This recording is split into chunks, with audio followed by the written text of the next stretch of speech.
and welcome to Broadcasting Scotland. We are here today at the CCA in Glasgow with Pat Kane, musician, writer, activist, and we're going to go on a journey from the 60s right up to today, chatting to Pat. The 60s? Oh my God. Well, you were born 64. 64, yeah, that's correct. In Glasgow. Probably best known for being one part of Hue and Cry with your brother. Was it a musical childhood? It was. My father was a great bel canto singer in the tradition of sort of Sinatra and Crosby and all those kinds of people. And a piano came into the house when we were 3 from a granny dying, and stand-up piano, very badly tuned. And Gregory got there first, which meant I had nothing to do with it, seeing as he was my brother. So that's how the piano vocal thing came about. Lots of playing around local bands. Was in bands in the early 80s, where a lot of London A&R men were coming up to look at Scottish talent, because it was Scotland's time in the sun after sort of places like Liverpool and Manchester had done their thing, and got signed up to the major recording level music business in 1986. Yeah, so it was a music family in terms of singing and in terms of music appreciation. And it was definitely a music scene that we just locked into around about the early to mid 80s. What were your influences, would you say? As a musician, well, it's again a combination of my father's stuff, because I didn't just immediately reject my father's stuff, whatever quirk that is, but all that jazz singing, big band, and then coming through post-punk, not so much punk, but post-punk, because post-punk was very complex and rich. Punk was 3 chords and go and start a band, and God save the Queen and all the rest of it, fascist regime, but post-punk was very sophisticated and there had a lot of different routes and strategies that you could follow as a musician. So that would be people like Scotty Politti, Gang of Four, ABC, Heaven 17, and then they were referencing the great soul acts like the Stevie Wonders and the James Browns and the Sly Stones of the 60s and 70s. So actually through the post-punk stuff I got into an even deeper musical history. So all those kind of areas came together when we were doing Hue and Cry. Those are the kind of influences. Obviously this week we lost David Bowie. Was he an influence on you? Did you? Not so much as a child, but as I say, that when I started to accelerate my appreciation of music as a young man, Young Americans was a record that completely blew me away. But then I sort of heard Low, and I thought, my God, how can one guy go from doing the most sophisticated, rich, Philly soul with incredible worldly searching philosophical lyrics, and then go and do something as avant-garde as this, and then I would go back to stuff like Diamond Dogs and Hunky Dory and wonder, well, who was that glam rocker doing that thing? So he's a template for the perfect pop star, the perfect sort of searching pop star who is chameleonic, who will slough off one bit of skin and adopt another, and quite moving the way that he orchestrated that, I think, up to his very death. And actually the experience of listening to Black Star from a lot of friends that I've talked about is that before they knew he died was like, Bowie's back, and if he's back with all the level of inventiveness and creativity that he has at that age, then there's hope for me yet. And then and then he I think probably took his own life as a piece of art. I know this isn't true, it isn't verified, but I think a lot of us think that his manner of his going was as artful as anything else. So he's a real inspiration, real proper inspiration. Puts a breath of life into you. You mentioned the music scene in Scotland. Scotland was having its time after the likes of Liverpool and Manchester. What was it like back then when you and Greg were just coming to the fore with Hue and Cry and making a name for yourselves? Well, it was very. It was the Misaki Hall Street, which we're on now, was a buzz. We used to do many rehearsal gigs for visiting A&R people and record company people, literally just in Maestro's, which I think is just up the hill, literally about 20 yards up the hill from here. And this street was buzzing, with musicians, with enterprise, with entrepreneurship. People not expecting a public arts grant of any description, just scraping together money to get stuff together to get more money, which was usually from the London record business. So there was a lot of ambition. There was a lot of competition. I would say there was some solidarity. I mean, we did quite a few. I remember doing an STUC gigs, actually one or two of them actually. One big one called Day for Scotland, and another one around about the poll tax. So there was some sense of the beginnings of these artists realising the moment that they were capturing in Scotland, socially and politically. But as young whip-smart musicians, who think that they can do things better than anybody else, because that's the point of doing it. You're not actually there to sort of be a mediator, or a kind of a cultural worker. You're there to kind of shine. So a lot of egoism. But I think when I meet all these people now and we look back on that, we realise that was required to be that way. But there's a lot of fellow feeling at the moment when I meet people from that era, like James Grant, Love and Money, or Ricky Ross, Deacon Blue, and quite a few casualties as well, people that are not here, like Billy Mackenzie and Stuart Adamson and various other people. And so some got through and some didn't. But it was a bliss it was in that time to be alive, as they say. So what's it like today? Is it very different? Yeah, very different. I mean, for us it's easy because we are a legacy act or a nostalgia act or a nostalgia act, just to kind of make you creep and cringe with those terms. But we garnered a certain constituency from passing through the very, very tight needle eyes, of MTV or Radio 1 playlist. Whereas if you got through those gates, then everybody saw you and then everybody bought you, and you had that level of exposure. I think it's tough for younger bands now. A band like us starting out at the moment, this music business has kind of shrunk. The opportunities for listening to music have exploded, and a lot of them have disconnected from the kind of cash stream that we used to have. But on the upside, the one place you can make music is playing live, and that's usually mostly in the control of the musicians rather than the record companies. So a lot more playing live, a lot more emphasis on performance and skill and aptitude. The upside of it, I think, is there's more skilled musicians around than ever before. I mean, the story I tell is 25 years ago you'd spend £500,000 of your record company's money going to New York and getting all the jazz musicians from Broadway to come in and play in your album. Now you can literally chuck a stone or put a stone on a string and throw it, go like that around the streets of Sauchiehall Hall Street, or around about the Royal Conservatoire, and you'll hit 6-7 musicians who are just as good as those musicians were 25 years ago in New York. So you mentioned there that there's a lot of young talent in Scotland. What do we need to do to help support them and nurture them and encourage them and give them what they need to grow and succeed? I think there's a lot being done, so we have an arts agency, Creative Scotland, which I think is arts agencies are always going to get it in the neck because people are going to them for money, so there's always going to be a slightly odd relationship. But I think they're doing a reasonably good job, in fact a pretty good job. But there's an element of it that they can't do for themselves. So, and that is really to do with Scotland's powers. So, for example, if you had control of broadcasting, you could institute a quota on Scottish music, and in the same way as it happens in France and as it happens in Canada and happens in many other countries. So that would be a sort of a guaranteed marketplace on the airwaves for Scottish-made or Scottish-associated produce. I mean, the Scottish Music Awards is trying to kind of build that kind of consciousness every year with its the SAY Awards, Scottish Album of the Year Awards. Again, that's regulatory. Another regulatory element, which we don't have control over, maybe have control over a bit of it, is the whole housing welfare, urban space dimension, i.e. it's not so much that you give artists money, is that you subsidise their lifestyle such that they can then do what they need to do. So that's cheap rents, that's access to performing spaces, that's maybe a relationship to welfare and job support and income support, which would then support people just to kind of, if they don't want to make a lot of money, that's fine, but if they want to have a creative life, then how do we support them to do that creative life? People have been talking about basic income and citizens' income, and I think it makes a lot of sense in terms of an artistic life, because an artistic life is meaning driven. It's the reward is intrinsic much more than it's extrinsic. But you don't want to starve. You don't want to just fall on the rocks if a set of gigs don't come through, or if you don't get a certain real employment relationship.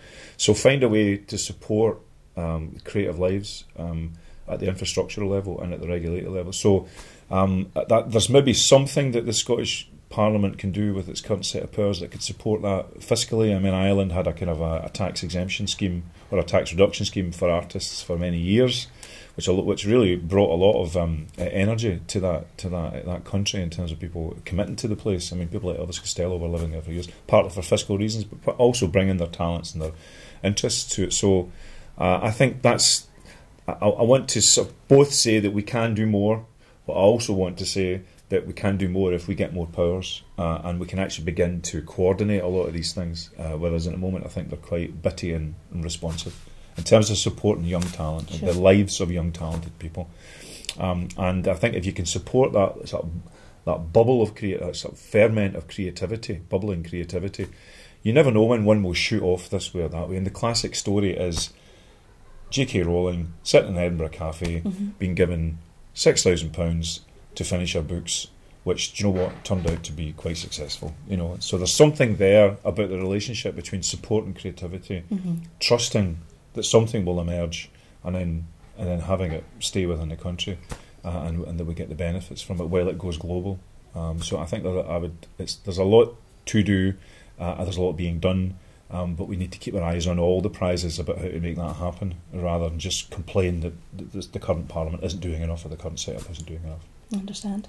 So from music to media, you were one of the founding editors of the Sunday Herald. Indeed I was, yes. Yeah, you left in 2000, I think. Yes, I left in 2000. I started in 1998 in the preparations for it, and I left in 2000 to go and write a book called The Play Ethic. So that was actually my first ever job, as in working in an office, dealing with budgets, dealing with office politics, you know. And I was so your worst nightmare. I was so garbage at it that I had to go out and write a book from the work ethic to the play ethic. But yes, it was a great time. Some incredibly talented people. I mean, Richard Walker, who went on to edit the Sunday Herald and started the National. He was the production editor there. Andrew Jaspan, who had been involved in both the Sunday Times Scotland and then Scotland on Sunday in its early birth. And the Sunday Herald was created partly culturally, politically, and partly commercially. Commercially, because there was a Sunday paper out that was hoovering up advertising, and the then owners of the Herald thought that they should get some of that Sunday money. And culturally, politically, because it was the Parliament had just been endorsed in the referendum, and they thought that there was an appetite for a pro-Scottish intelligent thinking paper. So I remember the office space was covered in azure iMacs of the kind. Do you remember the ones that looked like a kind of big sweetie? Yeah. You know, and we were all terribly proud that we were the first office in the world at iMacs. They were useless actually, but we had to get rid of them at a certain point. But and it was just full of just when I think about the number of people that were on the editorial floor, there were scores of people on this editorial floor. You wouldn't see that now. You wouldn't see it now. And talented people who I know who are off doing. I mean, one person's deputy editor of the Evening Standard, who Charlotte Ross, who started out writing a fanzine called Harpies and Quines with Leslie Riddick. You know, so if you map out all the networks that fed into the Sunday Herald and then want to go out from the Sunday Herald, it's quite extraordinary actually, and it's still going and thriving. I remember actually a discussion around the table with lots of the early editorial staff about whether the paper should support independence, and this would be in 1998. Wow.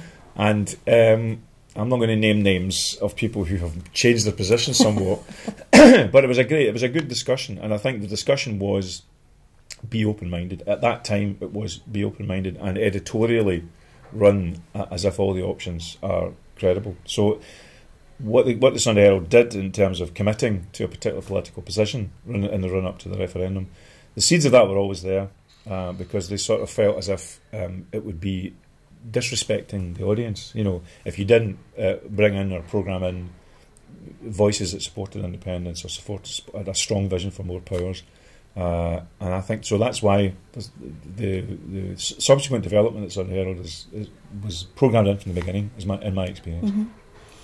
Obviously, the media has changed a huge amount since then. How does it survive when you look at digital? You look at the impact of citizen journalism. What needs to change in Scottish media and probably mainstream media globally to address that? There's one statistic that's in my head whenever people ask me a question about this, and it's from an academic called Robert McChesney, who's an American media academic, and he shows at a table where on one side you have the list of countries who are very, very high on the Press Freedom Index, right? And at the top are a lot of Scandinavian countries. And then he has a table where he shows the amount of public subsidy or public support for news media. And it's exactly correlative. The higher the level of public support for news media, whether that's through public broadcasting, whether that's through taxing Google, as the French do, to kind of pay back into the newspaper business, or whether it's some kind of regulatory or tax affair, there's a direct correlation between press freedom and public support of press now. That's to me very, very interesting, because you start then to make an argument about what is journalism for? What does it do? What does it do for us collectively? What does it do for us as a society, as a democracy? And I think you have to start to say, well, if what it does, I think like Jefferson called it the oxygen of democracy. And that's why, really from the get-go, in the American experiment, they realised that a free press was important for the functioning of democracies, to keep everybody under account, to give people information that they could decide what to do with the citizens. So we have to think about that in the private sector as well as in the public sector. And I think we have to go around the world and see, as I've said before, where it's working and where it doesn't look like state control of media, what it looks like is the society taking a collective decision to have a healthy news culture. And what that will mean is, it's supporting entities that then bite the hand that feed them, which we know very well about in the cultural sector. The whole arm's length principle that has defined cultural subsidy from the Arts Council from the 50s, from the 40s and 50s onwards, is something artists know very well. And they know very well that, they get given money by the society to go away and tell the society that it should be a hell of a lot better than it is. That's the point. So I think we're wise enough for that in Scotland. And again, I think it's something that we should be ambitious for in terms of getting control of media regulation and media policy in the country. We should be thinking, and it's one of the general things I think about challenges in Scotland, is that these are often challenges for everybody, for all modern developed societies. And I think we can be bold. We can be bold about that. There's various ways and schemes whereby to do it. Again, you could either do it negatively and sort of allow, say, news organisations to become like NGOs or charities, or create some new kind of entity that allows itself to get some breaks in terms of revenue, but clearly demonstrates that it's about being informing the citizens, that it's about bringing news and information and opinion, maybe separate it from advertising. Maybe you don't get advertising on it if you get this support. But again, it's a bit like the previous point about how do you support an artistic life? Do you need a lot of money to do that? Are you in it for the cash? You're probably daft to be. If you want to be a public interest journalist, are you in it for the cash? Are you in it to live to support what you do, which is intrinsically valuable? I think that's probably the journalism that will survive this moment, which is a moment where digital technology rips the cash nexus out. We know that from the music business, by the way. We had that 20 years ago with Napster and so forth and downloading. So that's just going to roll on. There will be Scottish titles that will disappear, that will go off the face of the earth. But I think the ones that survive will be the ones that appreciate that they have to be lean, but they have to have a passionate relationship with their audience. And I think one of the things from the IndieRef process is the phenomenon of crowdfunding of public media. Someone's quoted between £500,000 and £700,000 in total across all the initiatives that have gone to support public media, and that's because it's media that matters to people. I'm not a great believer in some kind of news objectivity realm. I believe that citizens should get a range of perspectives. I think a journalist should be explicit about their biases, and then let the citizens decide. But I think we can learn from the bottom-up creativity around about crowdfunding and network journalism that happened during the IndieRef, and I think it has some policy consequences. And I would say I would urge people not to be worried about the idea that this state gets involved in free journalism. because the state is getting involved in free journalism in other countries, and those countries have some of the freest, most investigative, most critical journalism there is, because they collectively realise it benefits the common weal. If we can't make that argument in Scotland, we're kidding ourselves on about how smart and progressive and the most politically educated country in the world that we are. We have to be able to make those kind of sophisticated arguments around about supporting journalism. New media, as it was back then. Which is implicit in everything we're talking about. Yeah. So you were an early adopter. Yes. Very early adopter. Yeah. What was it you saw that grabbed the imagination back then? Simple story. I got CompuServe. Remember CompuServe from the early 90s. Gosh. Yeah. And there was two things. One, I'd come back from New York, doing a lot of recording in New York with Hue and Cry, and there was a magazine that I didn't buy in the Columbus Circle bookshop that I really wanted to buy, and I went to this strange thing called a Mosaic browser, on my CompuServe, and I just thought, I'll put in the name of this magazine, I don't know, and their website came up, and it was the crudest, daftest website, but the articles that I wanted to read were on the website. I thought, oh my God, here I am in Partick, in Peel Street, Partick, able to get through to a magazine that I thought I would have to search around to buy it. It's there instantly.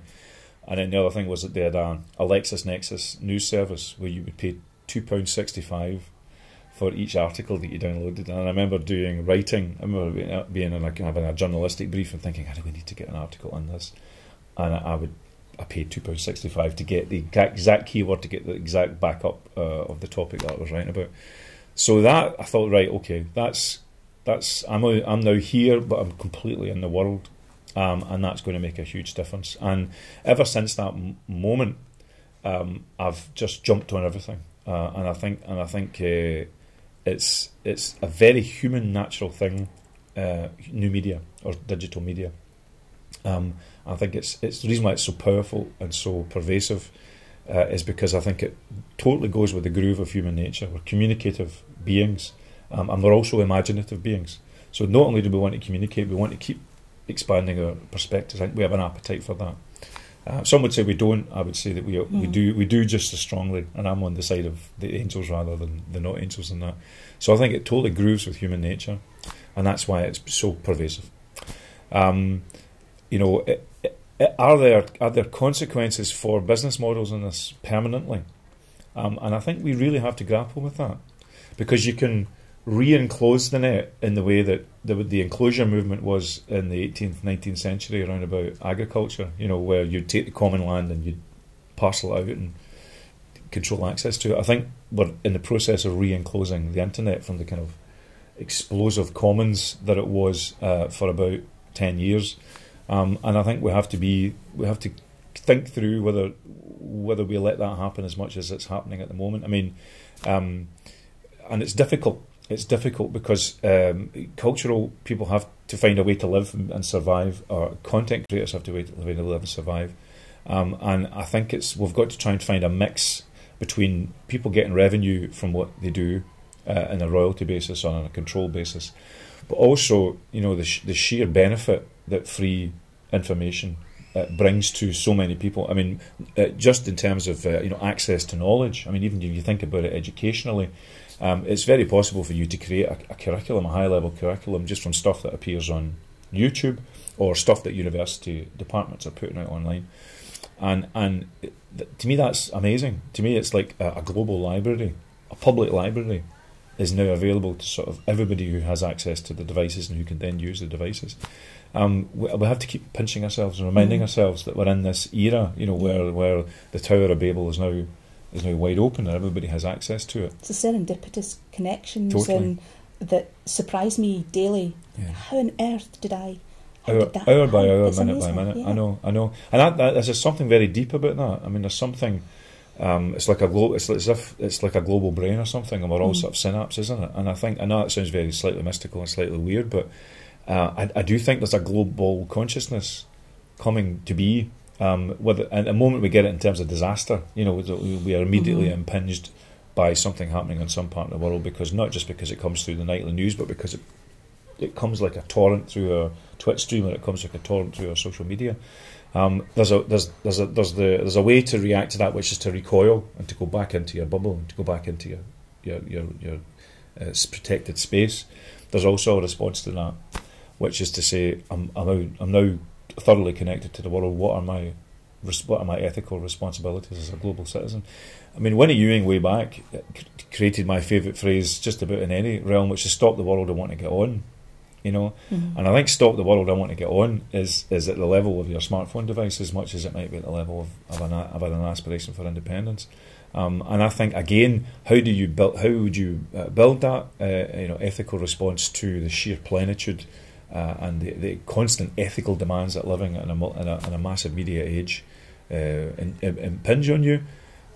You live in a community that talks to itself and supports itself, and can connect one part of the society to the other, and is willing to have a conversation about the future in a way that we know we want to go forward together. So in relationship to the mad, frazzling world of social and new media, and the way that it seems to bring the world teeming to your doorstep, a way to figure that out is to be part of a strong community. And I think in Scotland we're lucky is that we've got a sweet spot between a country that's too big or a country that's too small, and I think we can actually have great conversations about how we handle the future.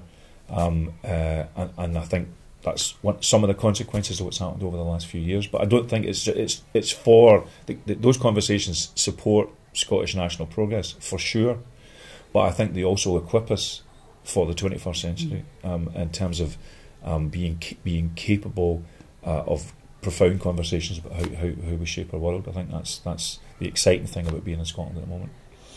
Independence, more powers for Scotland. It's been a common thread through the conversation so far. Funnily enough.